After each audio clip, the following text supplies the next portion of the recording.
Hello మచాస్, నేను మీ శశిబాబులు. Welcome back to blog 13. College అయిపోయి ఇంటికి రాగానే ఫుల్ ఆకలేసింది. ఫ్రిడ్జ్లో ఏమున్నాయని చూస్తే బెండకాయలు ఉన్నాయి. సో బెండకాయలతో కూర అయితే చేసేసుకుని తినేసాను, వేడి అన్నం పెట్టుకుని.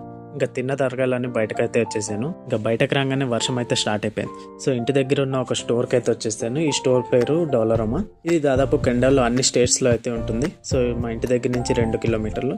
ఇక్కడ స్పెషాలిటీ ఏంటంటే ఏ ప్రోడక్ట్ అయినా స్టార్టింగ్ $1 నుంచి ఉంటుంది. ఇంకా $5 కన్నా తక్కువలోనే దొరుకుతుంటాయి మ్యాక్సిమం అన్ని. ఇంకా నేనైతే ఇక్కడికి వచ్చేసాను. షాంపూస్ ఇవన్నీ ఉన్నాయి. ఇంకా మన ఇండియా స్టఫ్ కూడా బాగానే దొరికాయి నాకైతే ఇక్కడ. సో మెయిన్ నేను ఈ స్టోర్కి వచ్చిన పర్పస్ ఏంటంటే ఒక నోట్బుక్ కొందామని.